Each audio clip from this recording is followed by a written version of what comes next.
Good morning, students. This is our second lecture of atomic structure, and the next topic is wave nature of electron and quantization of angular momentum. तो इसके लिए हम क्या करेंगे, consider करेंगे जो electron है वो मूव कर रहा है राउंड न्यूक्लियस किस फॉर्म में, वेव के फॉर्म में, in form of wave.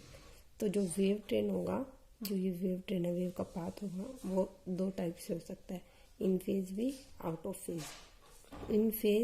In phase किसे बोला, इन फेज वो होता है जिसमें टू एंड्स होते हैं, वो मीट करते हैं इन सच अ वे कि क्रस्ट एंड ट्रफ की क्या मिले हमें, एक रेगुलर सीरीज, तो उसे बोलेंगे इन फेज। और क्या कहते हैं, stationary wave. Second is out of phase.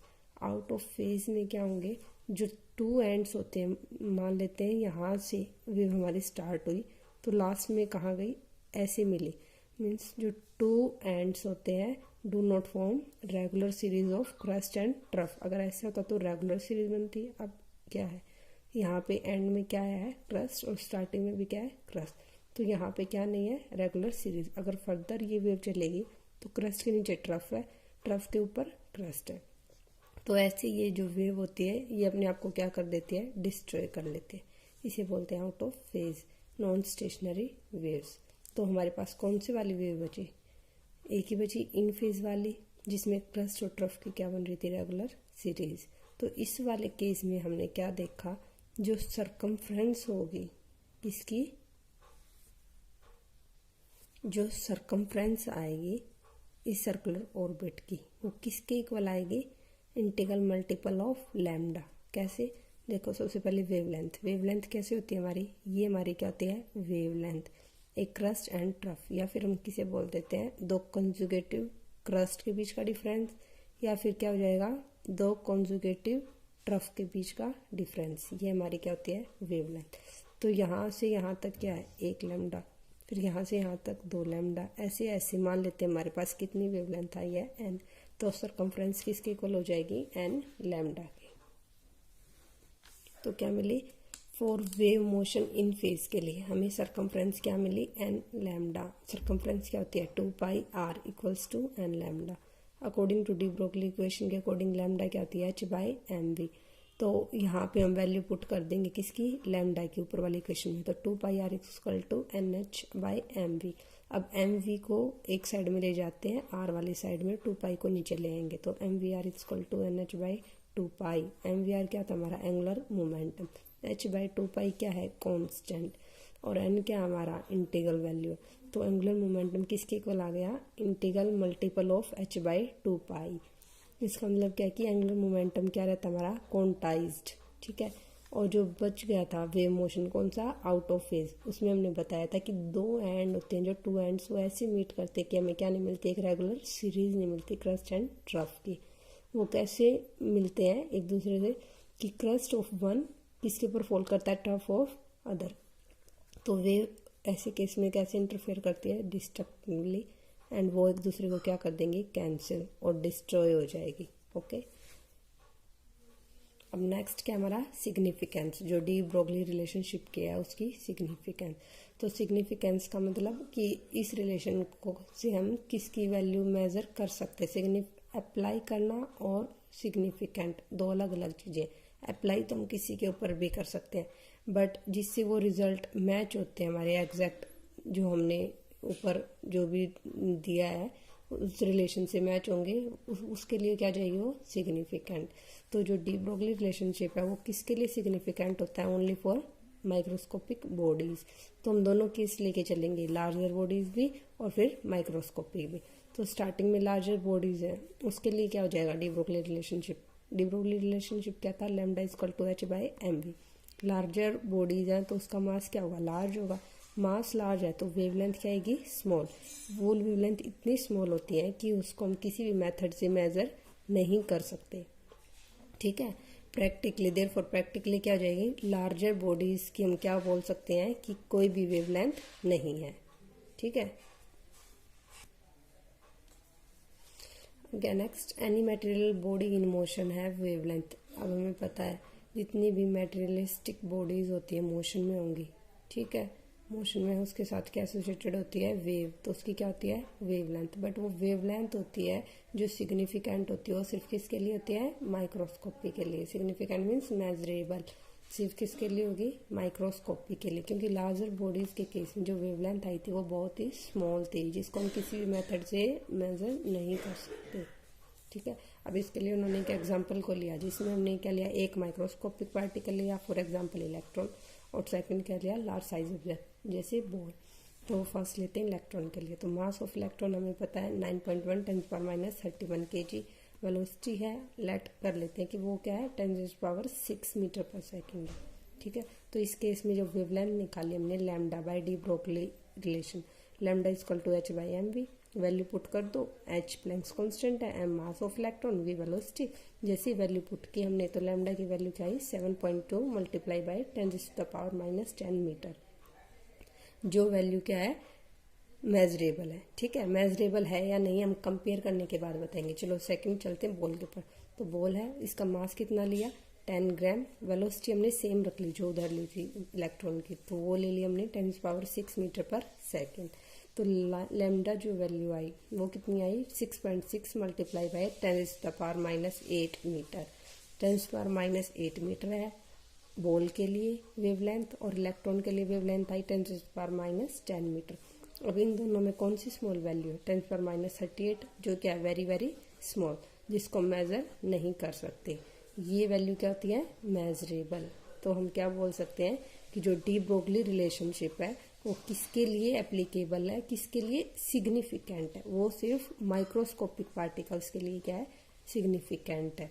जो लार्ज साइज ऑब्जेक्ट्स हैं उसके लिए ये सिग्निफिकेंट नहीं है। एप्लीकेबल दोनों के लिए, lambda equal to h/mv, lambda equal to h/, but significance किसकी होती है डी ब्रोगली रिलेशनशिप की, सिर्फ माइक्रोस्कोपिक बॉडीज के लिए। Therefore D Broglie relationship. अब नेक्स्ट टॉपिक जो है वो क्या है, हेज़नबर्ग अनसर्टेनिटी प्रिंसिपल। तो हेज़नबर्ग अनसर्टेनिटी प्रिंसिपल के अकॉर्डिंग क्या है, तो सबसे पहले हम बात करते हैं हमारे डेली लाइफ की। हमारी जो डेली लाइफ में ऑब्जेक्ट्स होती हैं सभी को पता है, वो सभी हमारी क्या होती है, विजिबल होती है बाय नेक्ड आई, तो इसलिए वो क्या होती है, मैक्रोस्कोपिक ऑब्जेक्ट्स। तो उसके अकॉर्डिंग क्या होता है, तो क्या होता है कि ऑल मूविंग ऑब्जेक्ट्स होती हैं जो हमारे डेली लाइफ में जितनी भी मैक्रोस्कोपिक ऑब्जेक्ट्स हैं, ठीक है, जितनी भी मूविंग ऑब्जेक्ट्स हैं उन सभी की पोजीशन और वेलोसिटी को हम डिटरमाइन कर सकते हैं। तो इसका मतलब क्या है कि उन सभी का क्या होता है, वेल डिफाइंड पाथ्स। ठीक है, बट हेज़नबर्ग ने 1927 ने क्या बताया था कि जो माइक्रोस्कोपिक पार्टिकल हैं, जो भी हमारे माइक्रोस्कोपिक पार्टिकल्स हैं, उनके लिए पोजीशन और वेलोसिटी को हम कभी भी एक्यूरेटली मेजर नहीं कर सकते। मीन्स एक्यूरेटली अगर उसकी पोजीशन और वेलोसिटी को नहीं बता पाएंगे तो उसके पाथ को भी हम क्या नहीं कर पाएंगे, डिटरमाइन नहीं कर पाएंगे।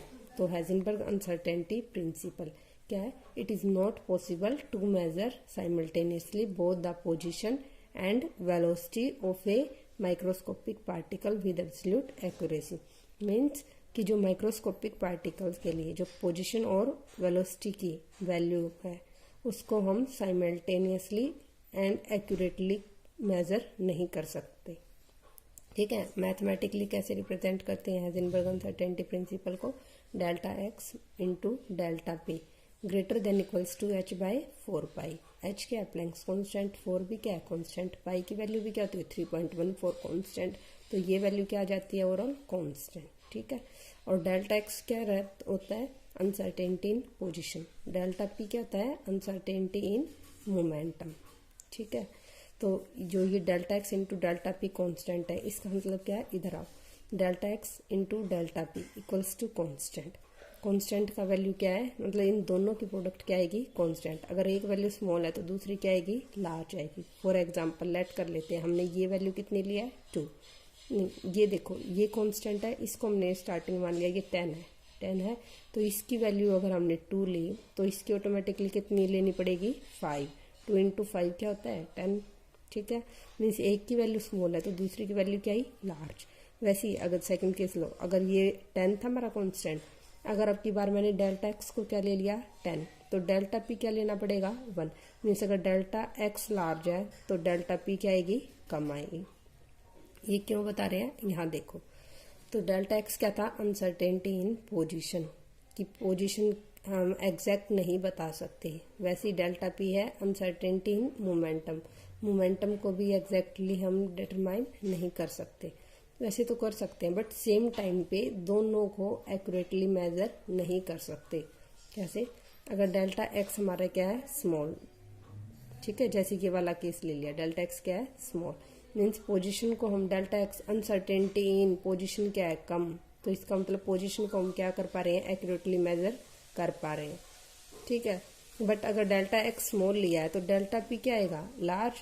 तो इफ डेल्टा एक्स स्मॉल है then delta p would be large, large है means larger uncertainty in momentum. तो उस टाइम पे जब हम पोजीशन को एग्जैक्टली डिटरमाइन कर पा रहे हैं, मोमेंटम में अनसर्टेनिटी क्या होगी, ज्यादा, उसको हम एग्जैक्टली डिटरमाइन नहीं कर सकते। तो यही क्या हमारा हाइजेनबर्ग अनसर्टेनिटी प्रिंसिपल किसके लिए होता है, माइक्रोस्कोपिक पार्टिकल के लिए। ठीक है, इसके अकॉर्डिंग क्या हुआ, हम एक टाइम पे सिर्फ एक चीज को ही एग्जैक्टली डिटरमाइन कर सकते हैं। अगर पोजीशन को एग्जैक्टली डिटरमाइन करेंगे तो मोमेंटम में क्या आएगी, अनसर्टेनिटी। अगर मोमेंटम को एग्जैक्टली डिटरमाइन करेंगे तो पोजीशन में क्या आएगी, uncertainty. If position of particle is measured accurately, then there will be more error in measurement of momentum and vice versa. अब नेक्स्ट क्या है, फिजिकल कंसेप्ट करते हैं किसका, अनसर्टेनिटी प्रिंसिपल का। तो जो हमने अभी पीछे किया है, अनसर्टेनिटी प्रिंसिपल का जो मैथमेटिकल रिप्रेजेंटेशन होती है वो क्या थी, delta x into delta p equals to constant. Delta x क्या थी, uncertainty in position, delta p uncertainty in momentum. अगर पोजीशन में अगर पोजीशन को एक्यूरेटली मेजर करेंगे तो क्या होगी, there would be large uncertainty in momentum, पीछे डिस्कस कर चुके। नेक्स्ट अब हम जो कर रहे हैं वो क्या है, physical concept of uncertainty principal. तो फिजिकल कंसेप्ट मीन्स फिजिकली हम देखेंगे कि अनसर्टेनिटी प्रिंसिपल कैसे यहाँ पे वैलिड है। तो उसके लिए हमें क्या होनी चाहिए, अब हमें अनसर्टेनिटी प्रिंसिपल, तो फिजिकल कंसेप्ट में हम क्या देखेंगे, अगर हम पोजीशन को डिटरमाइन करने की कोशिश करेंगे तो वहां पे मोमेंटम में क्या मिला हमें, एरर। तो उसके लिए हमें क्या होनी चाहिए, पोजीशन डिटरमाइन करनी है इलेक्ट्रॉन की, ये हमारा इलेक्ट्रॉन है, ये इसका ओरिजिनल पाथ है इलेक्ट्रॉन का, जो वो मूव कर रहा है, ऐसे जा रहा है। ठीक है, तो हमें क्या है, अब इसकी पोजीशन को डिटरमाइन करनी है। तो पोजीशन डिटरमाइन करने के लिए हमें क्या होना चाहिए, विजिबल। और विजिबल होने के लिए हम क्या करेंगे, एक इंसिडेंट लाइट फोटोन इसके ऊपर फॉल करेंगे। तो जैसे इंसिडेंट लाइट फोटोन इसके ऊपर फॉल करेंगे तो क्या होगा, इंटरेक्शन होगी किसके, जो फोटोन था और जो इलेक्ट्रॉन है हमारा, इनके बीच में। और इंटरेक्शन होने के कारण ये क्या हो जाएगा, इंसिडेंट फोटोन स्कैटर्ड हो जाएगा। और जो ये रिफ्लेक्टेड रे है ये कहाँ एंटर करेगी, हमारी आईज में, जो हम कहाँ से देख रहे हैं, माइक्रोस्कोप से। ठीक है, तो अब दो पॉसिबिलिटीज हैं यहाँ पे, क्या, अगर ये जो ऑब्जेक्ट हमने लिया है जिसे मैं इलेक्ट्रॉन बोल रही हूँ, अगर ये लार्ज साइज ऑब्जेक्ट्स है जो हमारे डेली लाइफ में होते हैं, ठीक है, अगर लार्ज साइज ऑब्जेक्ट है तो वहाँ पे जो इंटरेक्शन होगी किसकी, फोटोन की, ठीक है, और इस इलेक्ट्रॉन की, उससे क्या होगा, ये अपने नॉर्मल पाथ से डेविएट नहीं होगा। अगर एक्सपेक्टेड पाथ देखो, ये था इसका ओरिजिनल पाथ और एक्सपेक्टेड भी क्या था, ये वाला। ठीक है, तो अगर ये क्या लिया हमने, लार्ज ऑब्जेक्ट, तो इस केस में पोजीशन और वेलोसिटी के ऊपर कोई भी इफेक्ट नहीं पड़ेगा, किससे, by impact of striking photon, means both position and velocity को हम simultaneously determine कर सकते हैं। ठीक है, अगर ये ऑब्जेक्ट जो हमने लिया है ये क्या होता है, microscopic object, electron, proton, atom, ion, molecule, कुछ भी मान लेते हैं, हमने क्या लिया, इलेक्ट्रॉन लिखा है, ओरिजिनल पाथ ऑफ इलेक्ट्रॉन। अगर ये माइक्रोस्कोपिक ऑब्जेक्ट लिया हमने तो जो इंटरेक्शन होगी किसकी, इंसिडेंट फोटोन की और किसकी, इलेक्ट्रॉन की, उस इंटरेक्शन से क्या हो जाएगी, अब ये स्मॉल साइज का है, ठीक है, इसके ऊपर जैसे ही फुल स्पीड में आके फोटोन स्ट्राइक करेगा, ठीक है, तो उस इंटरेक्शन से ये अपने नॉर्मल पाथ से क्या हो जाएगा, डिस्प्लेस हो जाएगा। अब ये इस पाथ में जाने लग गया तो appreciable displacement from its normal path. तो क्या बोलेंगे कि कंसिडरेबल चेंज आ गया है in its path and velocity. हमने इसकी पोजीशन को डिटरमाइन करने के लिए फोटोन डालना था, बट ये अपने नॉर्मल पाथ से ही क्या हो गया, डेविएट हो गया। तो हमने इसकी पोजीशन डिटरमाइन करने की कोशिश की, तो जिससे किस में चेंज आ गया, इसके पाथ एंड वेलोसिटी में। ठीक है, किस कारण, due to impact of single photon use to observe it. इसका मतलब क्या है कि अगर हम इसकी पोजीशन को डिटरमाइन करने की कोशिश करेंगे तो इसकी वेलोसिटी में चेंज आ गया, जिससे किस में चेंज आ जाएगा, मोमेंटम में।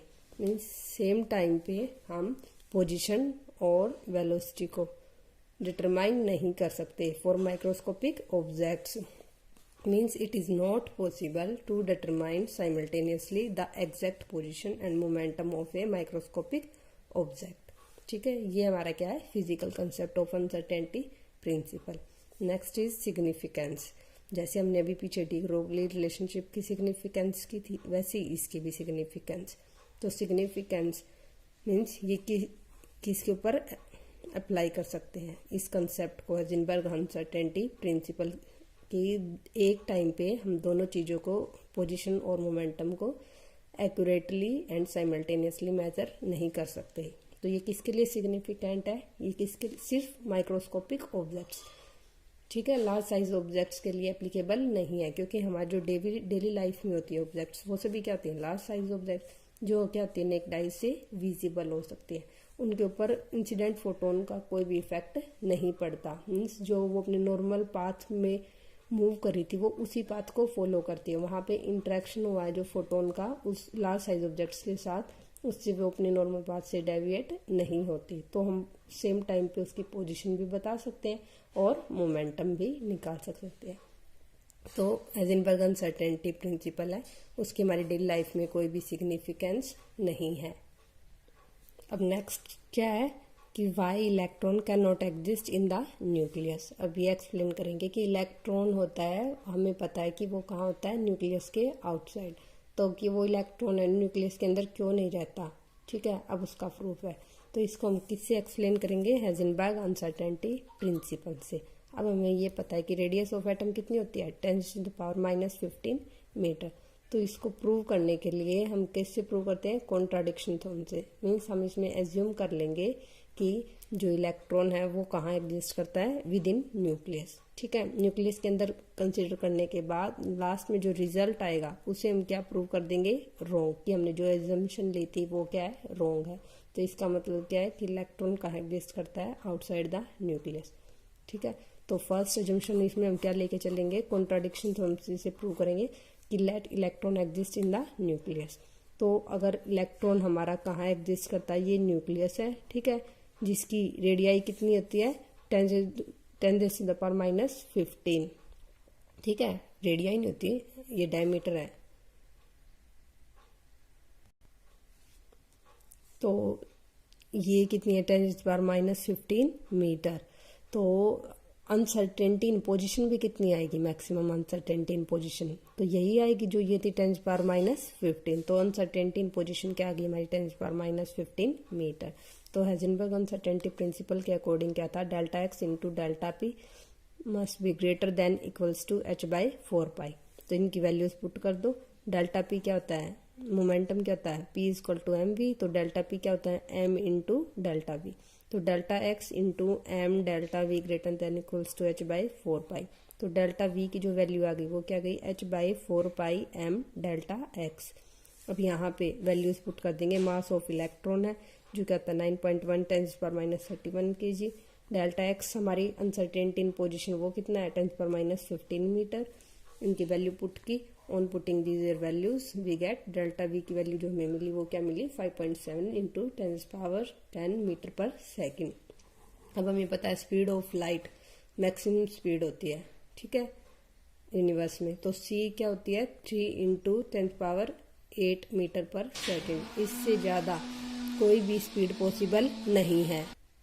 तो जो हमारी डेल्टा वी आई है अनसर्टेनिटी इन वेलोसिटी वो कितनी आई है, किस टर्म में आई है, 10⁻10 मीटर पर सेकेंड, जो क्या greater, very very greater than speed of light 3 into 10⁻8 which is not possible, जो पॉसिबल नहीं है। तो जो हमने एजम्पशन ली थी कि इलेक्ट्रॉन हमारा कहाँ होता है, विद इन द न्यूक्लियस, तो वो क्या हो गया, रॉन्ग। इसलिए हम क्या कह सकते हैं, electron can not be found with in the nucleus.